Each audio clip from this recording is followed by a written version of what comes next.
प्रफुल्लभाई रामदास आठवले साहेब, पियुष गोयल साहेब, चंद्रशेखर बावनकुळेजी, नीलमताई गोरे, सर्व महायुतीचे सन्माननीय उपस्थित असणारे मान्यवर नेते, पदाधिकारी, कार्यकर्ते आणि पत्रकार मित्रांनो, आपण आज सकाळी काउंटिंग सुरू होईपर्यंत प्रत्येकजण आपापले परीनं अंदाज व्यक्त करत होते।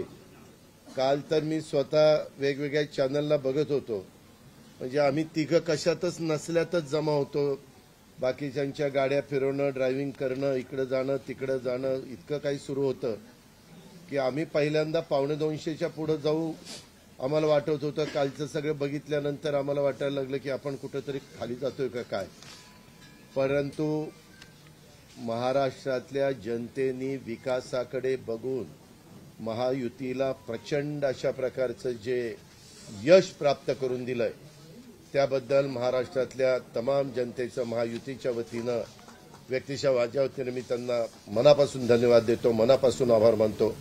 सगळेच कार्यकर्ते राबले, उमेदवार राबले, सगळे सहकारी घटक पक्षाचे, मित्र पक्षांचे सगळे आमचे सहकारी त्याच्यामध्ये स्वतःला झोकून दिलं आणि सगळ्यांनी ही निवडणूक आपली स्वतःची निवडणूक आहे असं समजून त्या ठिकाणी कामाला लागले। आमच्या ज्या योजना होत्या योजनांच्या बद्दल बरेच थोडीशी चेष्टा मस्करी करण्यात आली, आम्हाला त्याच्यामध्ये दोष देण्यात आला, आमची थोडंसं टीका टिप्पणी करण्यात आली की राज्य कंगाल केलं, अमुक झालं तमुक झालं, परंतु नंतर त्यांचे जाहीरनामे बाहेर आल्यानंतर आम्हाला ते दिसलं की हे काय चाललेलं आहे, कसं चाललेलं आहे, कुठलाही हिशोब न ठेवता अशा प्रकारचे जाहीरनामे बाहेर आले आणि आपण सगळ्यांनी त्या ठिकाणी पाहिलं। आम्ही मुळात काय केलं, लोकसभेच्या निवडणुकीच्या निमित्तानं आम्हाला मोठं अपयश आलं, म्हणजे महाराष्ट्रामध्ये आम्हाला तिघांनाही वाटलं नव्हतं की बाबा अशा प्रकारचं आपल्याला अपयश मिळेल, परंतु ते मिळालं, आम्ही ते मान्य केलं, त्याच्यातून आम्ही पुन्हा सावरण्याचा प्रयत्न केला। अर्थसंकल्प सादर करत असताना आम्ही सरकारमध्ये तिघांनी मिळून काही योजना जाहीर केल्या, त्या योजना इतक्या पॉप्युलर झाल्या, त्याच्यामध्ये लाडकी बहिणा म्हणजे गेम चेंजरच ती योजना झाली। अंडर करंट असा का बहिणींनी दाखवला की मी सगळे उताणे पडले, सगळे आडवे झाले। हे माझं स्वतःचं स्पष्ट मत आहे, प्रत्येकाची वेगवेगळी मतं असू शकतात आणि उलट आमच्यावर आता जबाबदारी वाढलेली, कारण एवढ्या प्रचंड बहुमताने, म्हणजे मी तर जसा राजकारणात आलोय तसं 222 आणि 225 महायुतीला किंवा कुठल्याही आघाडीला महाराष्ट्रामध्ये तरी कधी असं यश मिळालेलं माझ्या तरी पाहण्यात नाही, माझ्या तरी ऐकवत नाही। कदाचित पूर्वीचा काळ वेगळा काँग्रेसचा असेल त्यावेळेस कधी झालं असलं तर माहिती नाही, परंतु बाकीचे विरोधक नगण्य होते त्यावेळेसची गोष्ट, परंतु अलीकडच्या काळामध्ये जसं आम्हाला समजतंय तसं तर एवढं प्रचंड यश हे पहिल्यांदाच मिळालेलं यशाने आम्ही हुरळून पण जाणार नाही आणि आम्ही अतिशय जमिनीवर पाय ठेवून आता म्हणजे जसे जसे ते आकडे आम्हाला दिसत होते तसे तसे तसे फायनान्सच्या गोष्टी माझ्या डोळ्यासमोर येत होत्या।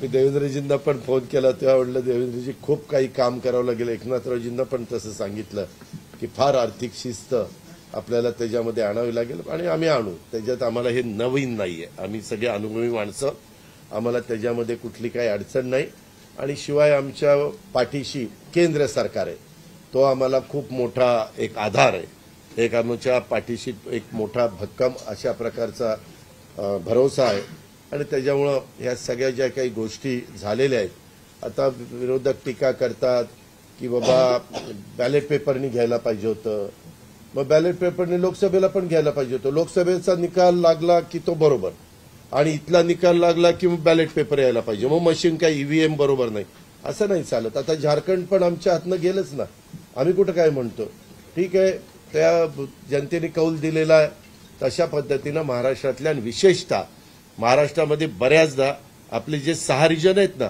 मराठवाडा, विदर्भ, पश्चिम महाराष्ट्र, कोकण, मुंबई, अशा सगळ्या वेगवेगळ्या रिजनमध्ये, नाशिक, सगळीकडेच तुम्ही बघितलं तर सगळीकडे महायुती जोरात चालली। असं कुठं नाही की मागच्या वेळेस कसं झालं, आम्हाला झटका दिला तो मराठवाड्याने दिला, आमची एकच जागा त्यावेळेस भुमरे साहेबांची आली संभाजीनगर सिटीतली, बाकीकडे सगळीकडे आम्हाला दारुण पराभवाला सामोरं जावं लागलं।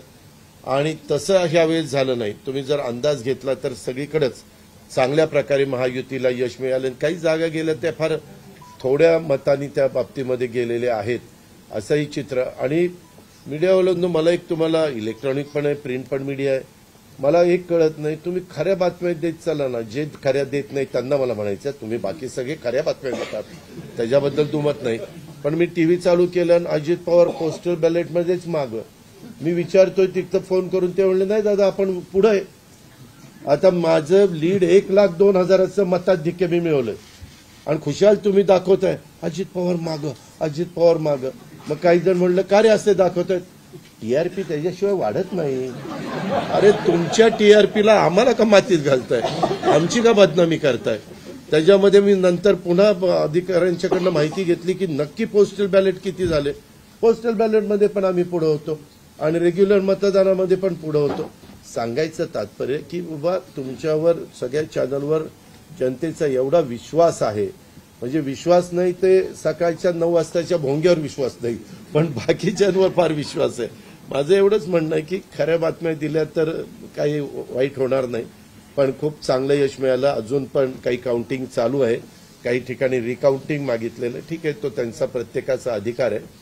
पण खरोखरीच सगळ्याच राज्यातली जबाबदारी आम्हा महायुतीवर वाढलेली आहे आणि त्या उलट आम्हाला अधिक जास्त बारकाईनं इथून पुढे काम करावं लागणार आहे. कारण एवढं दैदिप्यमान यश या सगळ्यांनी मिळवून दिलेलं आहे आणि जनतेचे मानावे तेवढे आभार कमीच आहेत. म्हणजे काय आता त्यांच्याकरता, म्हणजे त्यांच्या ऋणातच आम्ही राहू इच्छितो.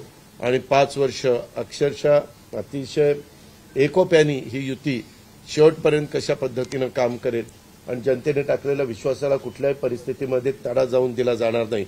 अतिशय चांगल्या पद्धतीनं राज्याच्या सर्वांगीण विकासाच्या करता जसं आम्ही विकास हा केंद्रबिंदू मानून पुढे गेलो, तशाच पद्धतीचं काम इथून पुढच्या काळामध्ये देखील महायुतीच्या वतीनं त्या ठिकाणी चालेल अशा प्रकारची खात्री मी आपल्या पत्रकार मित्रांना पण देतो आणि आपल्यामार्फत महाराष्ट्रातल्या तमाम जनतेला देतो. पुन्हा एकदा मतदार बंधू भगिनींचं, सर्वांचं, मीडियाचं, इलेक्ट्रॉनिक प्रिंट सर्वांचं मी मनापासून आभार मानतो, मनापासून धन्यवाद देतो. धन्यवाद. अरे मराठी मातृभाषा अभिजात भाषेचा दर्जा आत्ताच दिलाय ना, लगेच विसरायला लागला. नाही ते दिल्लीत बोलतात. मी माझी भावना मगाशीच मांडली आहे. केवळ आत्ता एवढंच सांगेन की महाराष्ट्राच्या जनतेसमोर आम्ही नतमस्तक आहोत. जनतेने ज्या प्रकारचा विजय दिलेला आहे, खऱ्या अर्थानं हा विजय एक प्रकारे आमची जबाबदारी वाढवणारा विजय आहे. देशाचे प्रधानमंत्री मोदीजींवर महाराष्ट्राने दाखवलेला विश्वास आहे आणि त्यामुळे आता आम्हाला खूप काम महाराष्ट्रामध्ये करावं लागेल याची आम्हाला जाणीव होते आहे. म्हणून पुन्हा एकदा महाराष्ट्रातल्या सगळ्या मतदारांच्या चरणी आम्ही नतमस्तक होतो आणि त्यांना आश्वस्त करतो की त्यांनी जो विश्वास दाखवला आहे त्या विश्वासाला आम्ही तडा जाऊ देणार नाही. सगळ्यांचे अतिशय मनापासून आभार.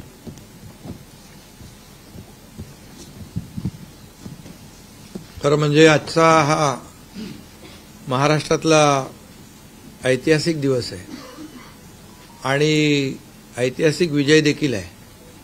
आतापर्यंतच्या अनेक वर्षांच्या निवडणुका आपण पाहिल्या, परंतु ही निवडणूक लोकांच्या हातात घेतली अशा प्रकारची निवडणूक होती. म्हणजे लँडस्लायडिंग जो काही विक्ट्री आपण म्हणतो ऐतिहासिक, म्हणजे याला काय शब्द वापरायचे मला कळत नाही, परंतु लोकांनी मतांचा, प्रेमाचा वर्षाव महायुतीवर केला. कारण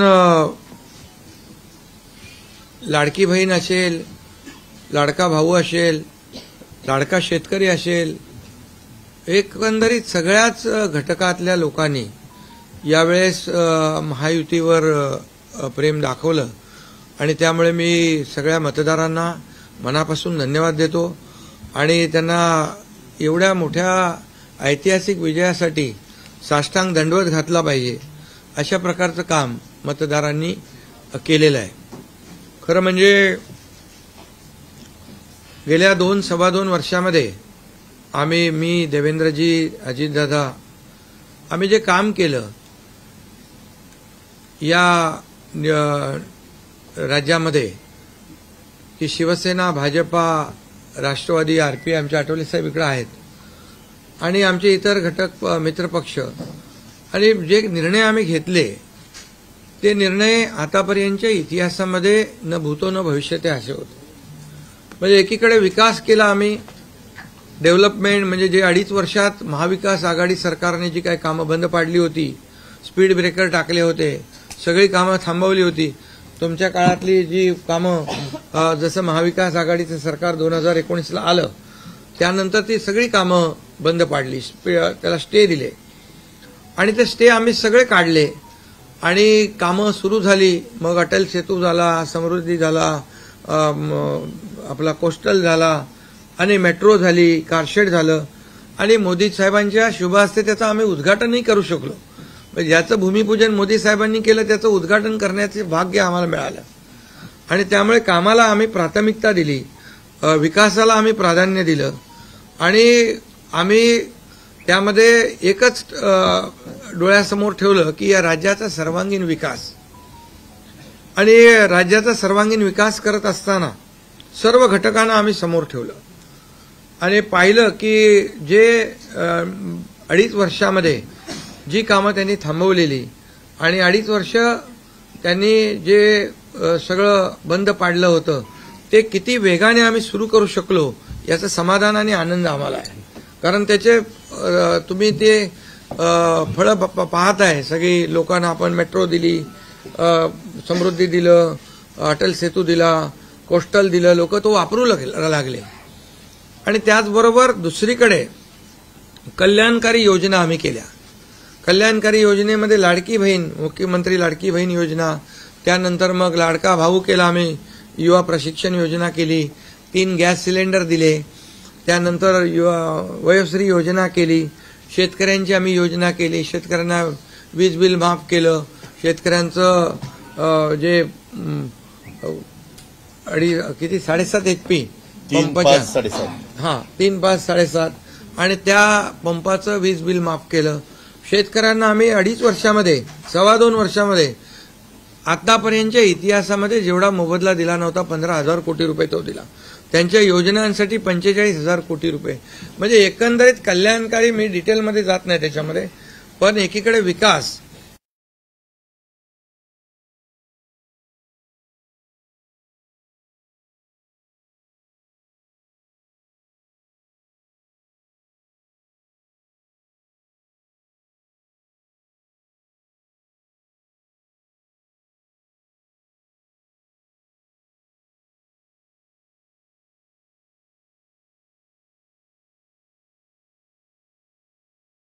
मग सर्वसामान्यांचं सरकार म्हणताना सर्वसामान्याला काय मिळालं याचा विचार आम्ही केला आणि मला अभिमानाने या ठिकाणी सांगायचं आहे की मोदी साहेबांनी, केंद्र सरकारने देखील आमच्या पाठीमागे उभे राहिले ताकदीने की जे आमचे प्रस्ताव जे आहेत ते त्यांनी मान्य केले आणि मोठ्या प्रमाणावर गेल्या 10 वर्षामध्ये जे केंद्राने देखील या राज्याला 10 वर्ष तर जाऊ द्या, पण 2-2.5 वर्षामध्ये देखील आम्हाला लाखो कोटी रुपयांचं सहकार्य केलं. त्यामुळे एक डबल इंजिनचं सरकार देखील या राज्यामध्ये, वेगवान सरकार, गतिमान सरकार, निर्णय घ्यायला धडाधड निर्णय घेतले आम्ही. त्यामुळे 2.5 वर्षात सिंचन प्रकल्प 4 त्यांनी केले महाविकास आघाडीने, आम्ही होतो तिकडे. आणि आता आमच्या वेळेस सुप्रमा 124 सुप्रमा दिल्या. म्हणजे एक फक्त उदाहरण की अशा प्रकारचं काम आम्ही केल्यामुळे या राज्यातल्या जनतेने, सर्वसामान्य माणूस आम्ही केंद्रबिंदू मानला. म्हणजे त्याच्यामध्ये महिला आहेत, गरीब आहे, युवक आहे, शेतकरी आहे, यांना आम्ही केंद्रबिंदू मानून काम केलं आणि त्यांच्यासाठी आम्ही योजना केल्या. काय आमच्यावर आरोपही झाले, एका रेवड्या बाटण्या काय काय काय म्हणजे तुम्ही हे वाटप सुरू केलंय, बहिणींना विकत घेताय का, काही लाच देताय का, या सगळ्या गोष्टीला आम्ही सामोरे गेलो. कोर्टामध्ये काही लोक गेले ही योजना बंद करण्यासाठी. आणि म्हणून लाडकी बहीण योजना जी आहे त्याचबरोबर शासन आपल्या दारी, आम्ही याच्यापूर्वी शासन आपल्या दारी आम्ही केलं डायरेक्ट. तेव्हाही योजना होत्या, पूर्वी लाभही होते, सगळं होतं, परंतु लोक कंटाळून त्या योजनांचा लाभ घेण्यापासून वंचित राहत होते. आम्ही 5 कोटी लोकांना त्याचा लाभ दिला शासन आपल्या दारी. आणि आपल्या लाडकी बहीण योजना यामुळे एकंदरीत लोकांनी विश्वास ठेवला की हे देणारं सरकार आहे, हे फक्त बोलणारं सरकार नाही आहे. आणि म्हणून देणारं सरकार आहे याच्यावर विश्वास ठेवला आणि कल्याणकारी योजना ज्या केल्या आम्ही फक्त बोललो नाही तर 5 इन्स्टॉलमेंट लाडक्या बहिणींच्या खात्यात टाकले सुद्धा. आणि आम्ही तर आम्हाला माहित होतं हे विरोधक सावत्र भाऊ आमच्या या नोव्हेंबरच्या पैशामध्ये अडकाटी आणतील, म्हणून आम्ही ऑक्टोबरमध्येच आचारसंहिता लागायच्या अगोदर नोव्हेंबरचे पण पैसे दिले. कारण शेवटी आम्ही देण्याची नियत आमची आहे, नियत साफ आहे. कारण आम्ही फक्त कागदावर योजना ठेवायच्यासाठी केलं नाही. आणि त्यामुळे एकंदरीत या राज्यामध्ये सर्वसामान्यांचं सरकार सर्वसामान्यांसाठी काहीतरी करतंय ही भावना प्रत्येकाच्या मनामध्ये निर्माण झाली. आणि आम्ही म्हणालो common man common man common man. आता कॉमन मॅनने आम्ही ठरवलंय की त्यांच्या जीवनामध्ये काही बदल घडवून चांगले दिवस आणून त्याला सुपरमॅन करायचं. पण त्यांनी आम्हाला या निवडणुकीत सुपरमॅनसारखं काम करून दाखवलं आणि एवढं भरभरून त्यांनी आशीर्वाद दिले की लोकांनी एवढंच आहे की यामध्ये बऱ्याचशा गोष्टी स्पष्ट झाल्या. लोकांनी कल्याणाचं आणि विकासाचं राजकारण स्वीकारलं. लोकांनी सुडाचं, आरोपाचं, द्वेषाचं राजकारण झिडकारलं. आणि म्हणून 2 निवडणुका ज्या लोकसभेमध्ये पण आणि लोकसभेत फेक नरेटिव्ह वगैरे सगळं केलं, काय काय केलं, संविधान बदलणार वगैरे, सगळ्या जातीमध्ये भीती निर्माण केली, प्रत्येकाला घाबरवलं, तरी सुद्धा एवढं होऊन पण प्रधानमंत्रीपदी मोदी साहेबच बसले. आता ते म्हणाले जनतेच्या दरबारात जाऊ, आम्ही जनतेच्या दरबारात जाऊ, लोकसभेच्या वेळेस पण गेले. पण शेवटी एवढं करून, एवढे सगळं खोटं नाटं सांगून, लोकांना घाबरवून पण प्रधानमंत्रीपदी शेवटी मोदी साहेब बसले.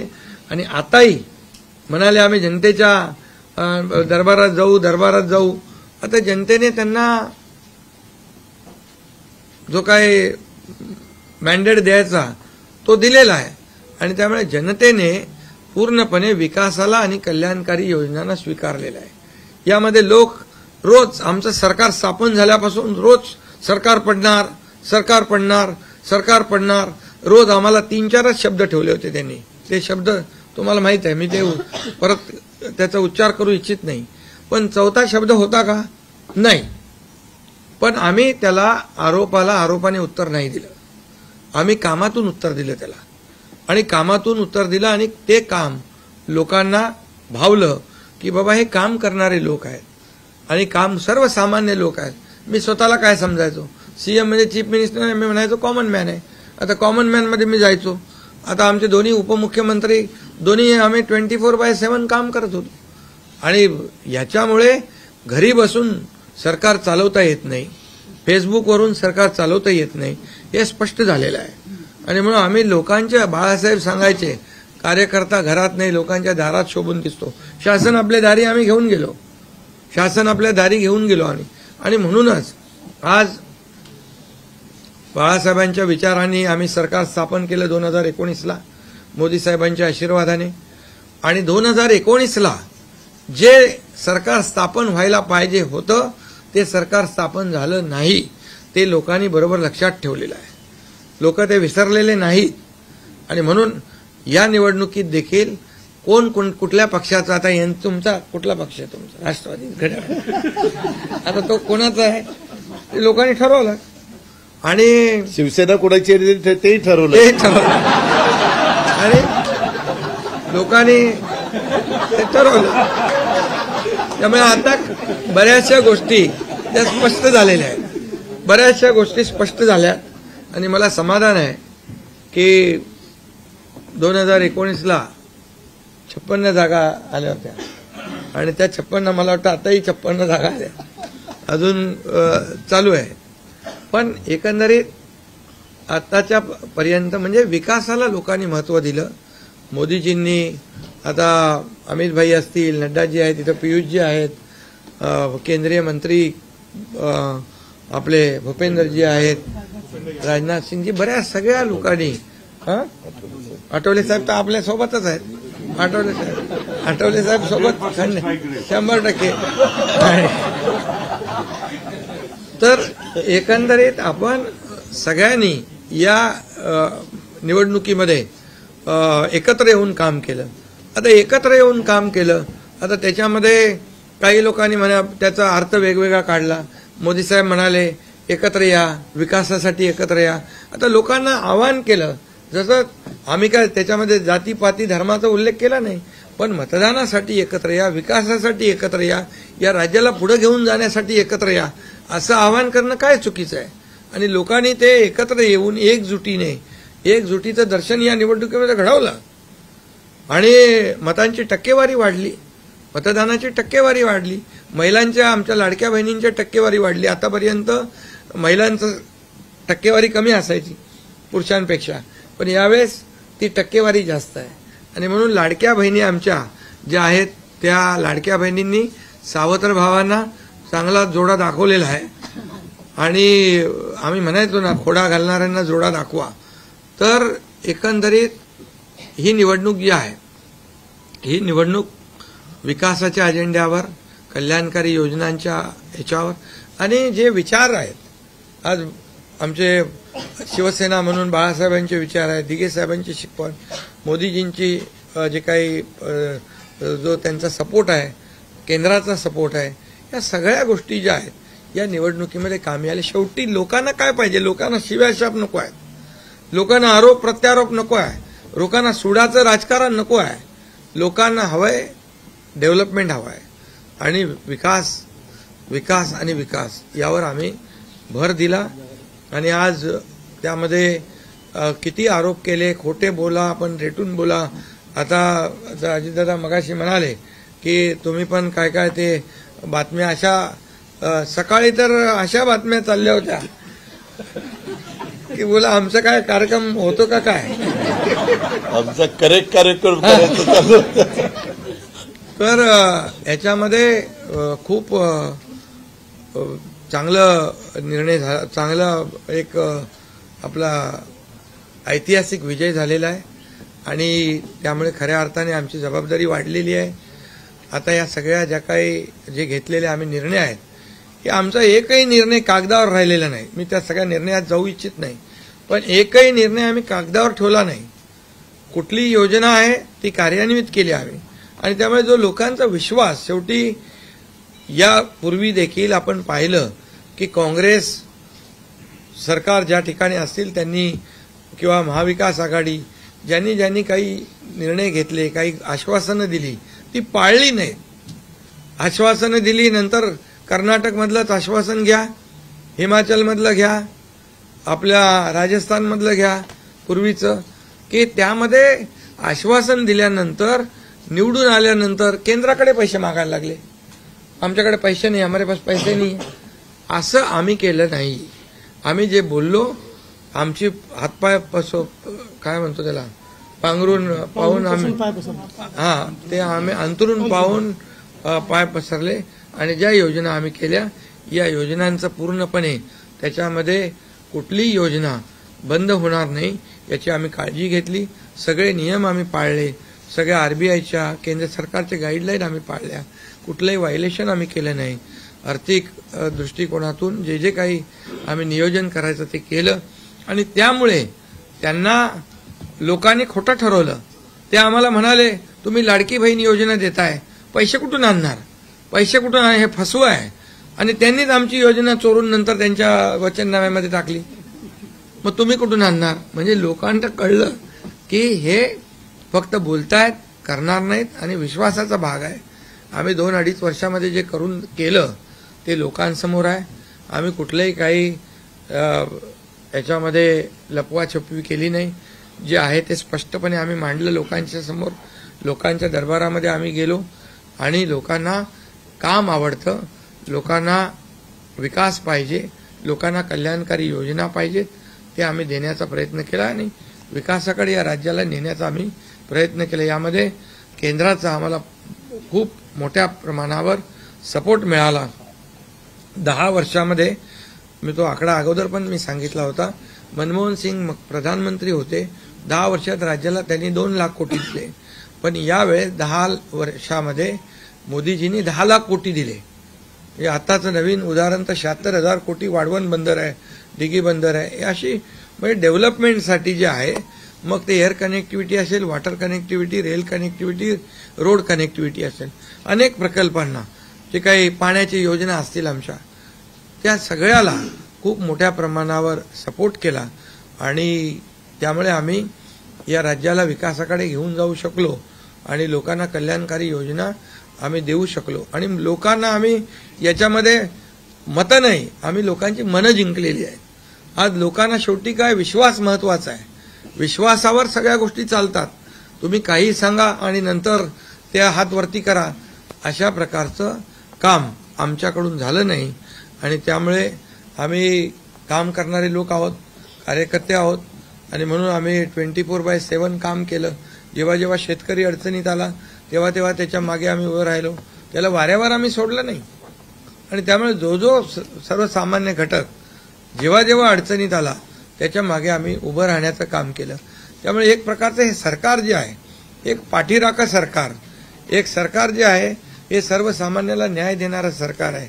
जनतेच्या पाठीमागे ताकदीने उभं राहणार सरकार आहे. जसं आमच्या मागे केंद्र सरकार ताकदीने उभं राहिलं तसं आम्ही जनतेच्या मागे उभे राहिलो आणि म्हणूनच आम्हाला हा असा प्रचंड दैदिप्यमान हा विजय मिळालेला आहे. आणि आम्ही या विजयाचं श्रेय जे आहे आमच्या मतदारांना देतो, जनतेला देतो. जे आमचे महायुतीचे सर्व कार्यकर्ते आहेत त्यांनी मेहनत घेतली आहे त्या सगळ्यांना देतो. आणि म्हणूनच यापुढे जे काही काम आहे या जनतेच्या हितासाठी करणं एवढंच आमची जबाबदारी आहे. त्यामुळे पुन्हा एकदा मी आपल्या सगळ्या पत्रकारांना मनापासून धन्यवाद देतो, आपलेही आभार मानतो.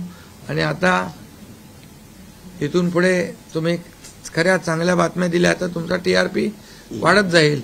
आमचे प्रकल्प जे आम्ही सुरू केलेत त्याच्या बातम्या द्या, लोकांच्या फायद्याचे जे प्रकल्प आहेत त्याच्या बातम्या द्या.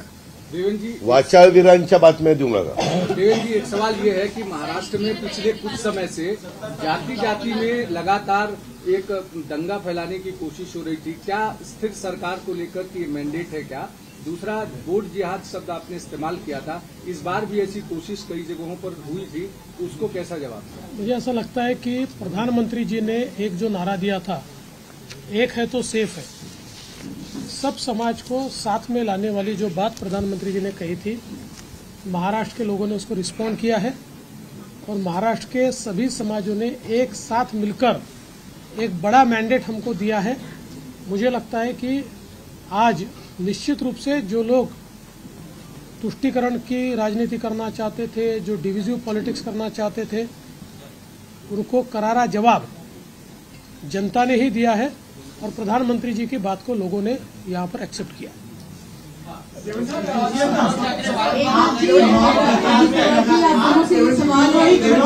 दोनों से ये सवाल है, एनसीपी और शिवसेना, आप दोनों को लेकर ये आरोप लग रहे थे बार बार, आप दोनों के लिए साथ की लड़ाई थी, शिवानी ठाकुर जी न्यूज, एकता जी और अजित पवार जी, की नकली है.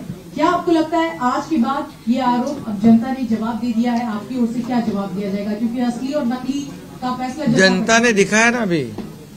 अभी आपने पहले ही बोल दिया ना. नहीं, आपकी ओर से जाना चाहते हैं क्योंकि देखिए बार नहीं, देखिए जनता ने आज बता दिया है, असली नकली में मैं जाऊंगा नहीं, लेकिन बाला साहब ठाकरे जी की विचारधारा वाली जो शिवसेना है, शिवसेना भाजपा की गठबंधन वाली जो शिवसेना है, एक विचारधारा वाली शिवसेना आज लोगों ने तय कर लिया है.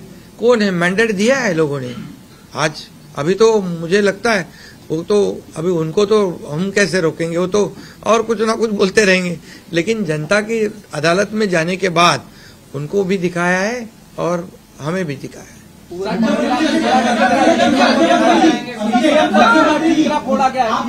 ईवीएम का देखो, अभी झारखंड में ईवीएम अच्छा है क्या? झारखंड में, कर्नाटक में ईवीएम अच्छा था।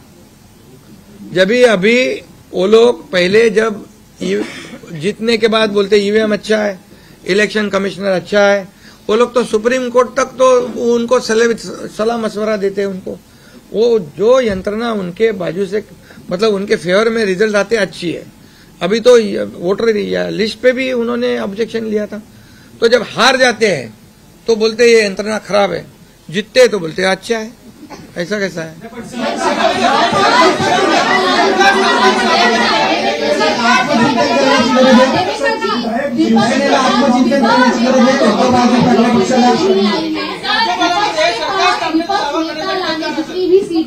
तो ये तो देखिए, यही तो मैं बता रहा हूँ कि जनता ने पूरी तरह, मैंने पहले भी कहा था कि पूरी तरह थम्पिंग मेजोरिटी मिलेगी। ये पूरा लैंडस्लाइड विक्ट्री है ये पूरी तरह। अभी ये जनता ने भरपूर दिया है। अभी उनको उनकी जगह दिखाइए।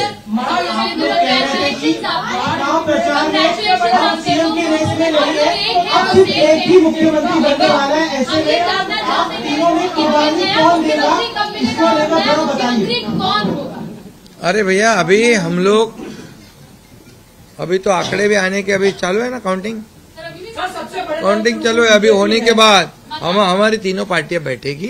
हम जैसे आपको बताते हैं, जैसे हमने सीटों का बंटवारा हुआ, हमें कोई मतभेद हमारे में नहीं थे, आज भी कोई मतभेद नहीं है। हम हमारे वरिष्ठ और हम लोग बैठकर उसके ऊपर निर्णय लेंगे। बचे हैं नई सरकार को लेकर के, तो क्या कब तक दावा पेश करेंगे गवर्नर के पास? दादा कब तक? अरे हमें करो ना, कब तक दावा पेश करेंगे गवर्नर के पास? क्योंकि अब 26 तारीख जो है वो डेट पिछली बार हुआ था, 5 साल पूरा होगा। समय पे सब बराबर होगा। पहले तो तीनों पार्टियां अपना अपना नेता चुनती है।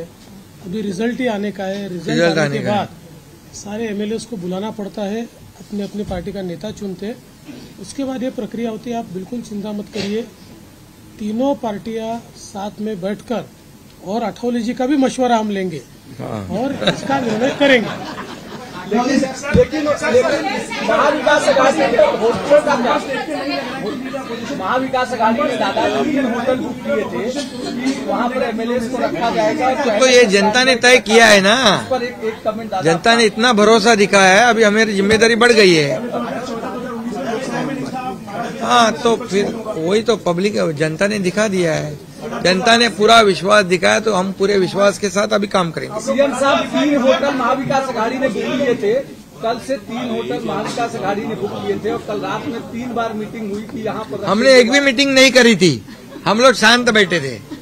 हमने मीटिंग भी नहीं करी थी और होटल भी बुक नहीं किया था, क्योंकि हमें मालूम था थम्पिंग मेजोरिटी मिलने वाली है, इसलिए होटल बुक करें। और उनके आवश्यकता पड़े तो उनके होटल हम मांग लेंगे, उनकी बुकिंग हम ले लेंगे।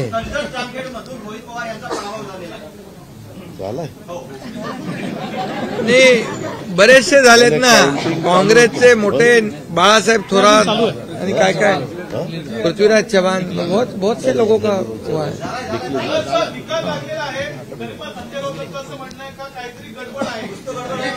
हाँ,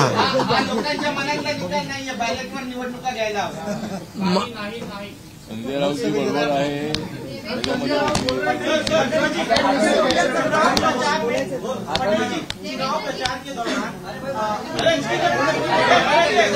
अरे भाई छोड़ो। चला आता 2 प्रश्न मराठीत घेऊ। आपण संपला। महाराष्ट्रात बसलोय आणि मग संपवा। 2 प्रश्न मराठी। अरे जाने दो ना संजय, एक ही सवाल है क्या? आपका सवाल खत्म हुआ? सवाल खत्म? असं म्हणतायत की बॅलेट पेपरवर निवडणुका घ्या, ईव्हीएमचा निर्णय माहीत नाही।